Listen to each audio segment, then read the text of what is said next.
Okay, so let me use this scenario to describe what the critical path looks like. Now, I'm going to assume for simplicity's sake that we are actually trying to prepare food.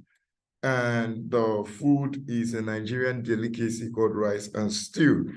And of course, the rice would take about 60 minutes to prepare. Rice takes about 60 minutes to prepare. And then stew, on the other hand, takes about 30 minutes to prepare. So stew takes 30 minutes, whereas stew takes 30 minutes to prepare. So let me put this right in the middle.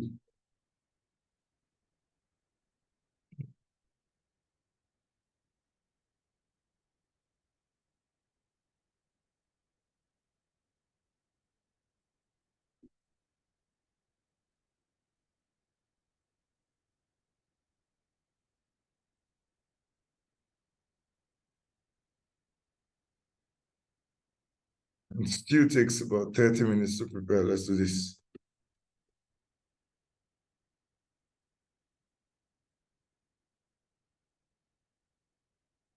All right, now let us assume that we planned or we started cooking around 1 o'clock, right? I'm going to draw a connector between the time and rice, right? And this probably isn't the finest you've seen. Please bear with me. And then there's going to be a connection to stew. Right now, if you look at this, right, we actually started by 1 o'clock, and we're going to actually serve this food. When are we going to serve the food?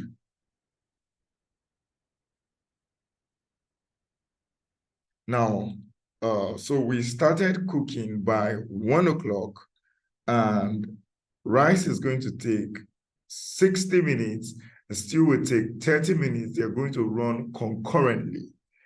Now, if you're following our logic, it would mean that what? Our food will be ready to eat around 2 o'clock, which is what? 60 minutes away from the time. And the logic is actually very simple. Since rice and stew are going to be running concurrently, like I said, when we were calculating the forward pass, right? The shorter duration does not really matter in determining the total length of the cooking or serving the food, right? So rice is going to take 60 minutes and stew that is running concurrently will take 30 minutes. But because both of them need to be completed before we can serve food, then we will take 60 minutes as the predominant duration.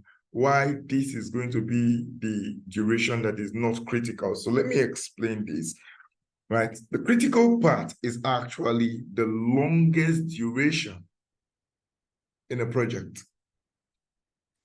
We have two activities, rice and stew, but the longest time it will take for us to cook is actually 60 minutes. So it is the critical part, right?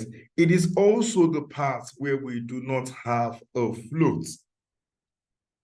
A float is actually a time to delay, right? A delay time that does not affect the duration of the project. The proper definition for a float is that it is the maximum amount of time. Float is the maximum amount of time that an activity can delay without affecting the early start of a successor or affecting the project duration. In this case, that would work with activity stew. Why? Because activity stew would take 30 minutes, while activity rice is taking 60 minutes. That leaves us with a float of 30 minutes. So meaning if activity stew starts by 1 o'clock, it will be done by 1:30 and start waiting for rice to complete before we can serve both rice and stew. If activity stew starts by 1:30, then activity rice will still wait. I mean, if activity stew starts by 1:30, it still has 30 minutes to serving the food. So either way we look at it, there is a float on this part, which is a float of what? 30 minutes that would not, where we can delay without what? Affecting the total project duration. So this means we're going to serve in 60 minutes, which would be about what? 2 o'clock. Now, so this is the critical part, which is the rice part. The rice part is the critical part, and it is the part where there is no float. The stew part is the non-critical part, and it is the part where we have what? A float. Now, the non-critical part is the part where you can be flexible. Of course, you can see whoever is cooking the food can, if it's the person that's cooking the stew, can take time off to watch Netflix for about 30 minutes or take a nap. As long as he performs his work within the 30 minutes under the rice's time frame, you would see that it will not extend the project duration. And that is why we can consider this to be the part of not so much risk on the project schedule or the path of flexibility.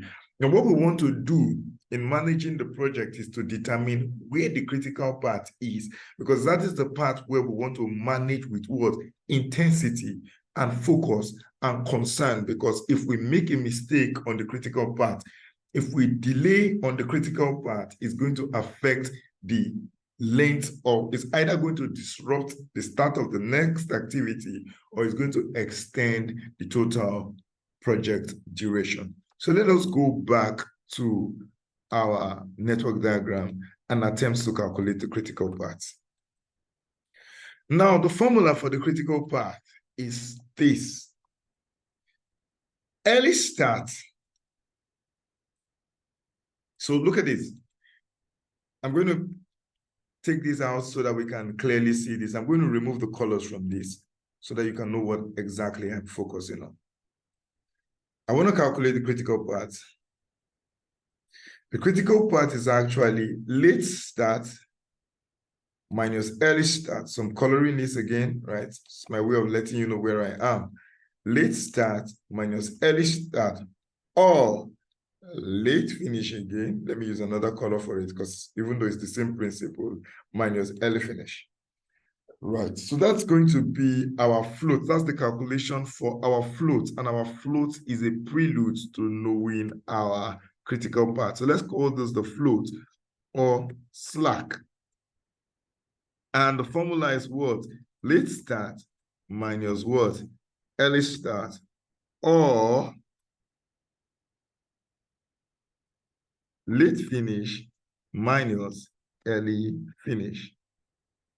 Hope this is okay. It holds well. And so this is the slack or the float, which is what? Late start minus early start, or late finish minus early finish. Now look at this. This is our late start and this is our early start. And this is the point for float. Pay attention. This is the point for float, which corresponds with this. And this is our late start and our early start. So let's calculate our float, right? Late start minus early start, and we get a 0. Obviously, this is on the critical part, right? And let's look at this, right? Late start minus what? Early start. Oh, we don't get a 0, we get a 1, which would be the same thing if we did it with the other one, late finish minus early finish. Let's look at this again, right? Late start minus early start, we get a 0. Obviously, this is on the critical part. Let's try the next one. Late start minus early start. Again, we get a 0. Beautiful. We're moving, right? And then let's go to activity G again. We do a late start minus early start. What do we get?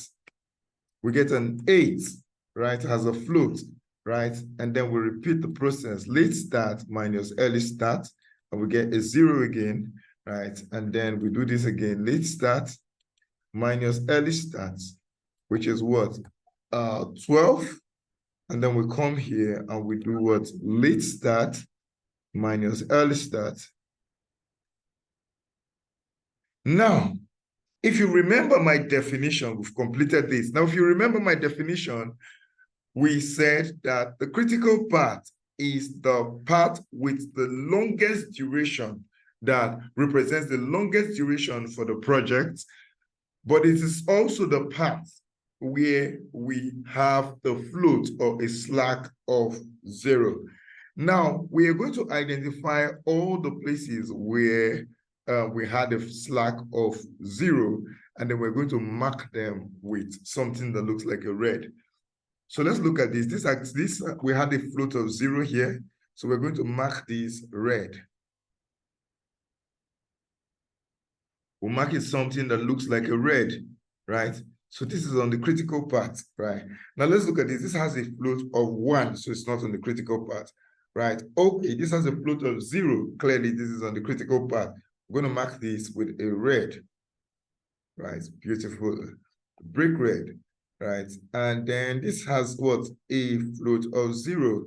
And then this, of course, means that beautiful, this is on the critical part. This has a float of 1, doesn't count. And this has a float of 0, and that means that this is going to be our critical part, right? And then this has a float of 8, not on the critical part. The float of 12, not on the critical part. And then the final activity has a float of what? 0 again. So yeah, this is on the critical part. Beautiful. Now we've been able to identify the critical part, activities on the critical part. And now let us look at them again, right? Now, activity A is on the critical part. Activity C is on the critical part. Activity D is on the critical part. And activity what? F and H are all on the critical part. So let's identify the 4 different parts in this project.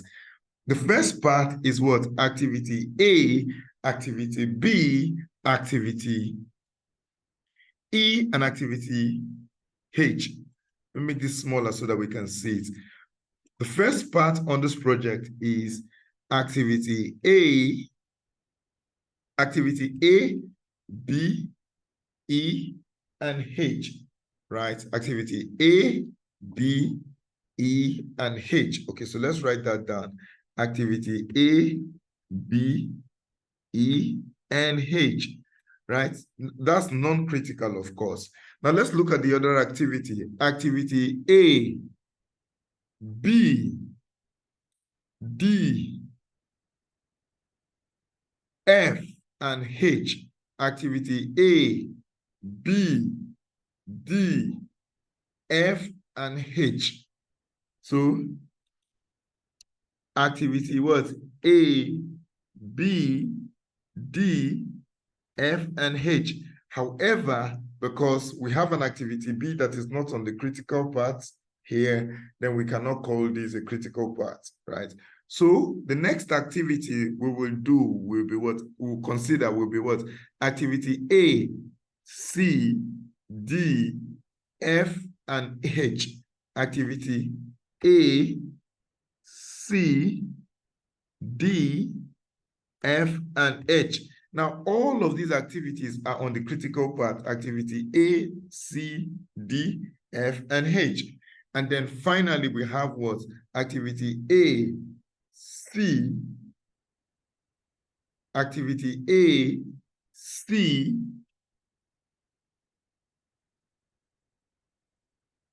G, and H. Activity A, C, G, and H. Activity A, C, G, and H. So beautiful.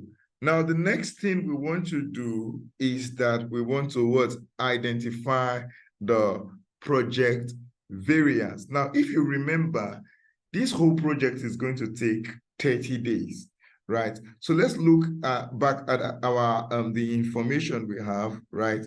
If we go back to our network diagram, right, or our table, you will see that we have the 4 parts identified. Part 1 is ABEH. Part 2 is what? ABDFH.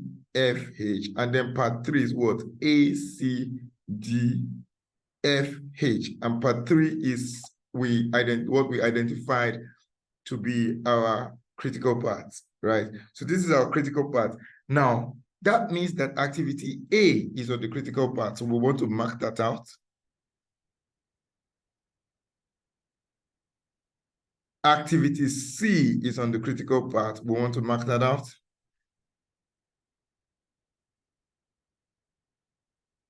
Activity D is on the critical part. We want to mark that out. Of course, we calculated all of this, so you understand where we're coming from. Activity F is on the critical part, so we want to mark that out.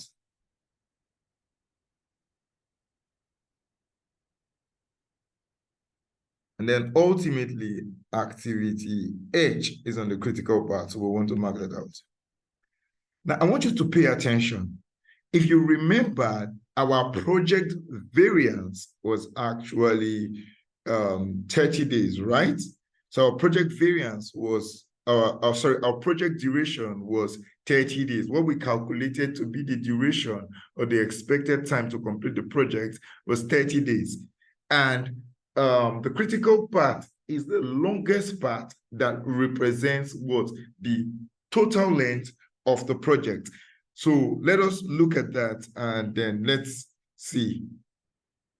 Now, you would notice that if you summed up all the activities on the critical part, if you summed up all the activities on the critical part, it will correspond with our total project length, which is 30 days. So by simply marking these out, we've been able to get what?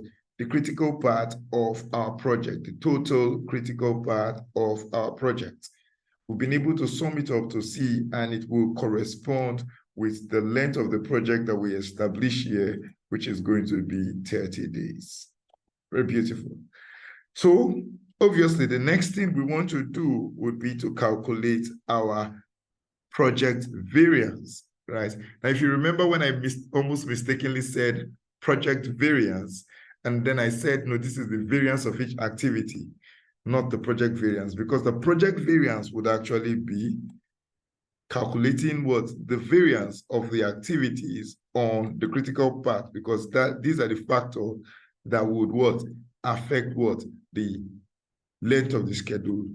No other factors would not affect the length of the schedule. So we've been able to get our project variance to be 7.72, while our expected time for completion would be in 30 weeks. Now, please, I want to stress something. I noticed that while I was taking the class, I was going between days and weeks. Okay, it's human error. Well, the estimations are done in weeks. Please pay attention to that. Estimation were done in weeks. So when we are, even though, yes, it doesn't matter whether you call it days or weeks, it's the same thing, right? As long as you are uniform with your estimating units. But our estimates for this project is done in weeks. So the total expected time is going to be what? 30 weeks. And then our project variance is going to be what? 7.72 weeks. Now, let us calculate the duration for each of the parts. Don't forget that part 3 is again the critical part. So let's calculate the durations for each of the parts. Now, part 1 is A, B, E, H, right? So the part for part 1 is A. Let's do the sum again, right? A, comma, B, comma, E, and H. Okay. So this first part is going to be what? 18 weeks.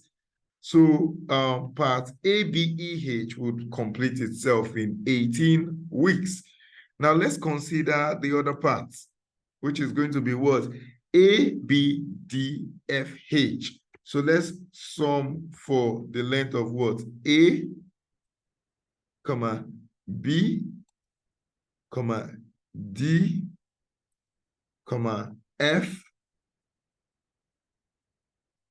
comma, and H, right? And we will see that the length of this is going to be 29 weeks, right? So this is going to be done in 29 weeks. Beautiful, right? Now, we've already established that part 3 is going to be 30 weeks, right? We don't need to do that calculation again. This is it. So this is going to be what? The one of 30 weeks, right? This is 30 weeks. And then ultimately, or finally, we have ACGH. So let's calculate for the final one, which is going to be sum of what? A, comma, C, 6, comma, G, 9, comma, H. And you can see that this will be done in 22 or 23 weeks. So we can call it 22.5, 23 weeks, 22.5 or 23 weeks. Obviously, you can see that what this fits our definition. Part 3 fits our definition of a critical path, where we say that a critical path is the path where it's the longest duration on the project. So I'm going to write that here so that it is very clear. The critical path is the what? Longest duration on a schedule network or a schedule path.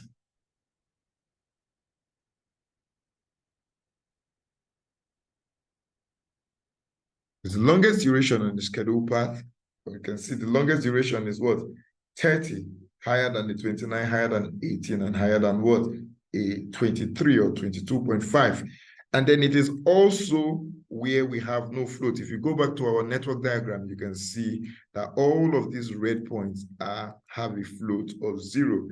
It is the path, it is the network path where we have a float of 0 or a slack of 0. So this basically is actually how we can calculate the critical path, both on our table, using our network diagram, and utilize it to be able to get estimates of how long it will take to complete every part. We can be able to identify again the critical part, which is the one of 30 weeks, which is part 3. And then you will notice that part 2 is the near critical part, because the float is rather short, just 1 week. And if there is a delay that takes 1 week, it would either become as long as part 3, or it might even extend beyond part 3. So you want to be careful on the part 2 as you are on part 3, because even though part 3 is the critical part, it doesn't take very much for disruptions to occur on part 2 that will make part 2 the new critical part. Be very careful. Now, when we return, we are going to do, we're going to calculate project variance, and then we'll come to project standard deviation. But that's actually pretty simple. Also, we will do that right now. Now, we want to estimate project variance. We've been able to get the project variance, right, to be what? We did that here, 7.72. So our project variance. Our project variance was what we identified to be what? 7.72. Now, the next thing we want to do, so we'll take this figure out of here, and then we put it here, because this is where we need it now, right? So we can just hit this here, and then we touch this, and then hit it down. So this is our project variance. The next thing we want to calculate is the project standard deviation, right? The project standard deviation. Now, to be able to calculate standard deviation, the formula for standard deviation, is actually what? Standard deviation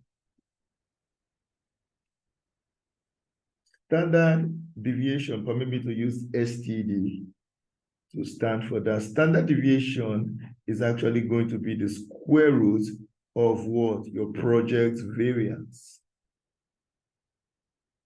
Project variance. Now we've been able to identify our project variance to be what? 7.72. So to be able to get our standard deviation, it would simply be what? SQRT, right? Of what? The project variance, right? So, it's going to be SQRT, which is the SQRT bracket square root of what? Project variance. When we take the square root of our project variance, we've been able to get what? The project standard deviation, right? Now, understand this. This is our project standard deviation of what? 2.78. Now, this means that the project is expected roughly to finish within 32 weeks plus or minus 2.78 weeks, right? So we're considering like our upper expectations, we said the project completion time is 30 weeks, the project completion time is 30 weeks. So if our project completion time is 30 weeks, then with our standard deviation of +2, that means the late time to complete this project is going to be what? 30 plus our standard deviation of what? This, which is what? 32.7. And that's the riskiness from the mean. It's going to be, again, 30 minus what our standard deviation of this. So you can see that our range is going to be between, we're expecting a range with this as the central point, we're expecting a range of what? Plus 2.78 and minus what? 2.78, which will give us a range of what? 32.7 and 27.2 as our what?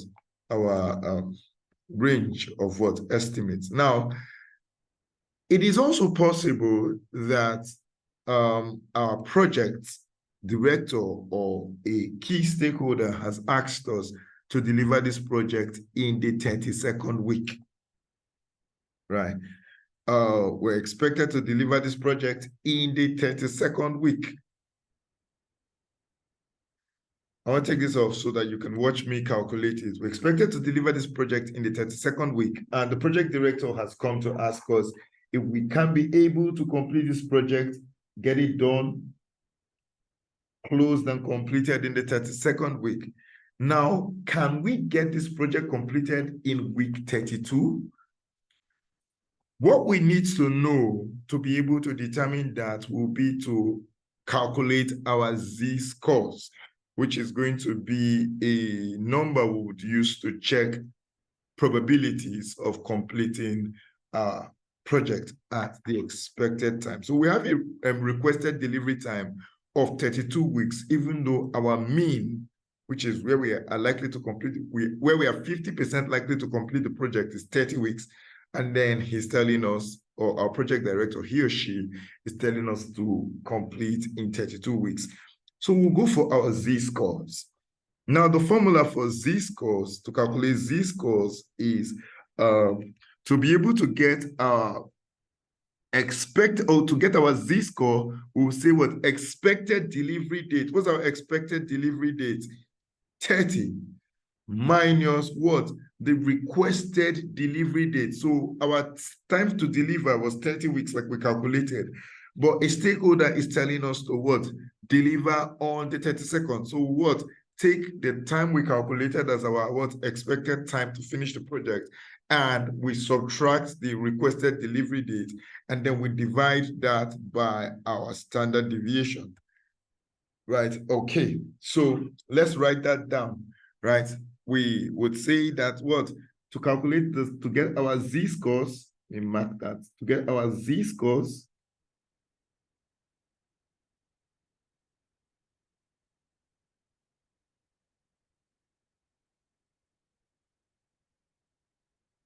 to get our z-scores, would take our expected delivery date or project delivery date, expected delivery, and then we subtract that from our requested requested delivery date, right? And then we divide it by our standard deviation, right? So perhaps I should move this a little bit more to the center so it's clearer.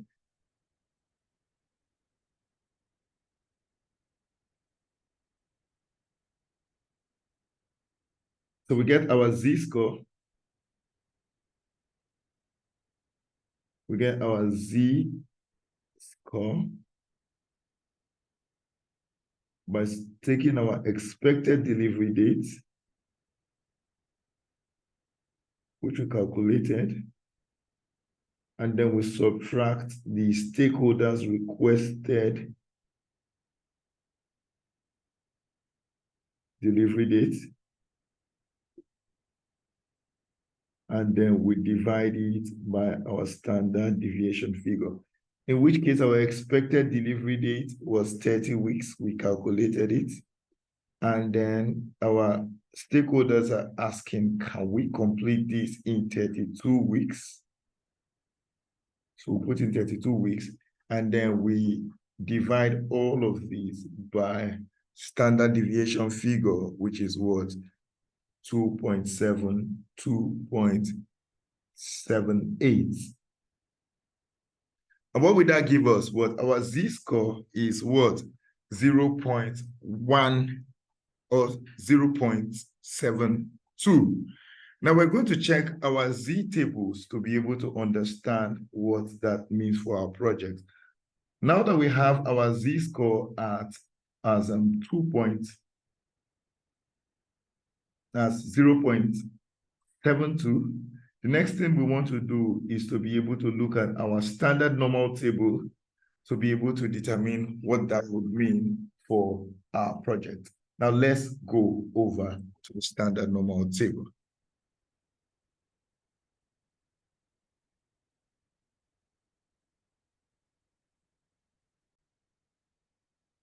Okay, so this is our standard normal table, right? There's a standard normal cumulative probability table that we're going to use to calculate the probability of being able to complete at the time where our stakeholders said we should complete, which is on the 32nd week.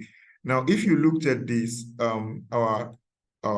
the time we calculated as our mean or our likely time to complete the project is 30 weeks. This, of course, means that what? We have a 50% what? Likelihood. We are what? With a 50% what? Confidence that we can complete on what? The 30th, on week 30. Now, our project manager, or sorry, our project director or a senior stakeholder asks us about the possibility of completing on the 32nd week. Now, we have calculated our z-scores using these figures. The next thing we want to do is to use our z-tables to confirm. We want to use our z-tables to confirm the possibilities of completing or our confidence interval. Now we're going back to the z-table where it's going to, considering that our z-score is what? 0.72, right? Well, let's interpret this 0.72 in our standard normal table, right? So this is what we'll go for what? 0. Right, this is 0.7. This is 0.7 under 2. 0.7 under 2. This is 2, right? And then we are matching that with 0.7. That tells us we have what? A 0.76% chance of completing the project on the 32nd week. So we put what? A 76%. We have a mere 76%. So that means on week 30, we have a 50% likelihood of completing the project. And on week 32, what we do have is a 76% likelihood of completing the project. Now, as a very smart project manager, you're likely to tell the senior stakeholder, So it's not going to be realistic for me to complete on the 32nd because I can only promise a 76% what? I can only promise I can only promise project delivery or completion on this day at a 76% confidence interval or a level of confidence. Now, you want to aim for something like a 95% level of what? Or a 95% what? Likelihood. So we are going to go back to the Z tables and look for where we are likely to have a 95% likelihood or a 95% what degree of confidence. Now, this is actually very simple. We're just going to work backwards, right? Now, if here was 76%, which is 0.7 under 2, right? So 0.7 under 2 was 76. We just want to look for where we have a 95% degree of confidence. Okay, this is 95.15. This is 95.05. So we're closer here. And you can see that it corresponds with a 1.6. 1.6 under 5. Beautiful. So at the 1.6 on the 5, we are likely to get that. So let's get back there and write what the z-score says. Right, so 1.65 is going to be our expected our z-score for the new completion date, 1.65. Now, to be able to get our expected date or our due date with a 95% likelihood or a 95% degree of confidence, we're now going to what? Work backwards. Where the formula is going to be that our due date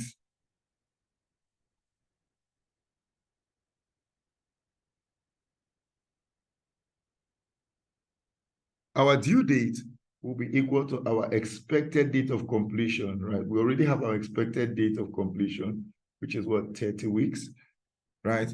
Plus this new z-score we have gotten, which is the z-score.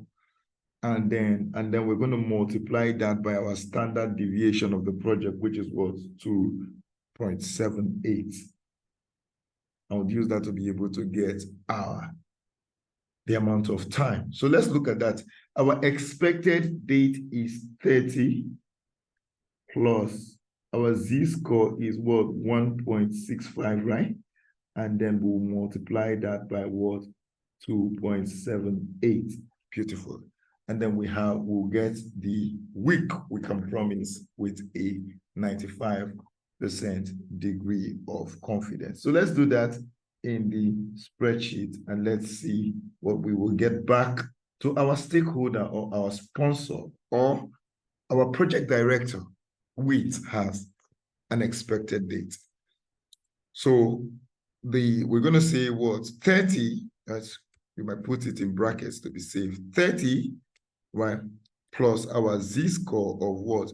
1.65, right? And then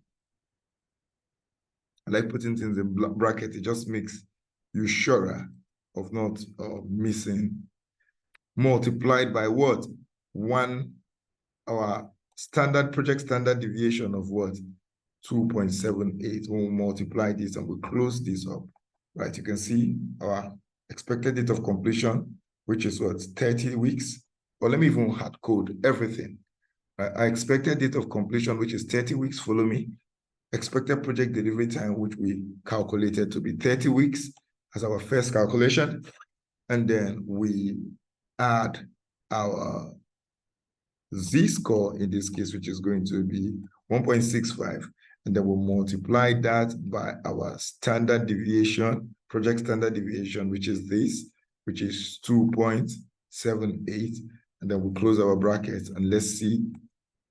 Oh, wow, we can promise our stakeholder or our senior stakeholder, our project director, that this project is going to be what? Completed in 34.6 weeks. So let's look at it, right? This actually means that what? In 30 weeks, I mean, in 30 weeks, we have about how many degrees of confidence? 50%, right? Level of confidence of completion.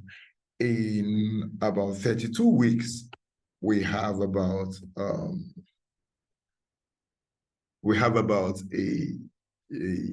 76% what degree of confidence that we can complete by then. And then in about 34.6 weeks, right, we can be able to promise that we would give you completion at a 95% confidence interval or confidence level. Now, pay attention, because I'm going to tie this up with something that is often used in project estimation, the Monte Carlo technique. Okay, so this is what the Monte Carlo looks like, right? Now, the Monte Carlo actually can be used to manage schedule. It's a simulation tool that can be used to manage a schedule by being able to determine possible completion rates. And what the Monte Carlo would do would not be very far from what we calculated. The only thing is that now that we have machines, there might be really no need for you to be working all of these on Excel. But it's very important that you understand the principle or the mindset around these calculations that the Monte Carlo can do with its very sophisticated algorithms. Now, of course, you can see that on the 25th of February, I hope you can see this, on the 25th of February, this project has what? A 50% likelihood of being completed, right? And then what we calculated was something like what? A 75 or 76% likelihood of completion, which in this case would be close to what? 18th of August in 2015. And then this was what our project director was asking us to aim for. But what we did was tell him, see, we can't aim for 76%, which is the 10th of August. We're likely to shoot ourselves in the feet and will not be able to deliver at that time. Why don't you allow us estimate at a 95% degree of confidence, which is actually the equivalent of the 27th of December, 2015. I really hope that you followed this discussion from start to the end. This is actually intended to help you to be able to do end-to-end probabilistic calculations, to be able to factor in risk in calculating your schedule. If you have questions, if there are any questions you have, please feel free to indicate and send them put them at the bottom of the video at the comment section, and I will look at it and then get to you. Alternately, you can send messages to our email at jkmichaelspm@gmail.com, jkmichaelspm@gmail.com, and I'll be available.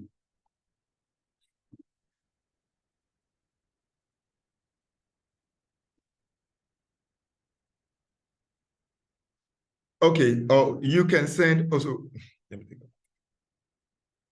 Okay, I really hope you understand this discussion. It was actually intended to show you how you can estimate, you can plan your schedule while taking in account for risk, so that you can be able to give not just a deterministic date, but a range of dates for possible completion.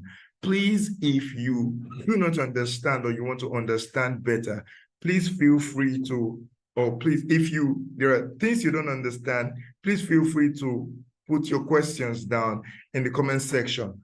Alternately, you could send a message to our email at mails@jkmichaelspm.com. Thank you very much for taking the time to listen to us. I really hope this helps push you along further in your career. Take care of yourself. Bye-bye.